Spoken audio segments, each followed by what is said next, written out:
Aujourd'hui, nous allons parler d'une peintre disciple du Caravage, Artemisia Gentileschi. Elle est née à Rome et a été élevée par son père, lui-même peintre et disciple du Caravage, qui s'appelait Orazio Gentileschi. Étant une femme, elle ne pouvait pas aller à l'Académie des Beaux-Arts et a été formée par Agostino Tassi. Celui-ci aura une importance particulièrement dramatique dans sa vie puisqu'il l'a violée. Pour établir son honneur et lui permettre de se marier, son père a porté plainte. Il y a eu un procès particulièrement traumatisant pour Artemisia, puisqu'il y a eu des investigations physiques douloureuses et des méthodes originales pour savoir si elle mentait ou pas. Son violeur a été condamné à quitter Rome pour quelques années, ce qu'il ne fit même pas. Elle va ensuite être mariée à un peintre florentin, puis le quitter et continuer à voyager en Italie et même à Londres. Durant sa vie, elle était une peintre reconnue.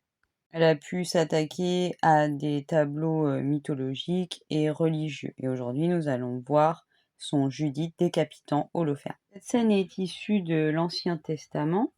Le roi d'Assyrie envoie le général Holoferne dans la ville de Béthulie pour l'assiéger. Alors Judith se dit qu'elle pourrait le séduire à la porte du vin, va dans sa tente avec sa servante et elle profite de son sommeil pour le décapiter.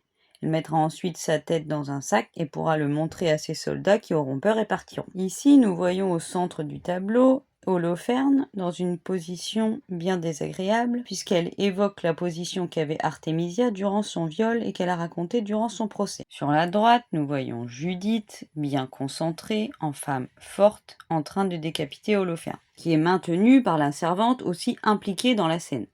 Elle a représenté Holoferne sous les traits de son violeur et elle s'est représentée sous les traits de Judith, comme nous pouvons l'apprécier en regardant son autoportrait. Cette Judith forte qui reprend le pouvoir sur la domination masculine et la sororité évoquée avec la servante font d'Artemisia une icône du féminisme. Parlons également ici de l'influence du Caravage. En effet, il y a cette lumière directionnelle qui vient de la gauche et qui crée ce clair-obscur. De plus, la scène est extrêmement réaliste, on voit le sang, les personnages qui ne sont pas idéalisés. Et le cadrage qui est très proche du spectateur. Et sans arrière-plan, on se sent dans la scène.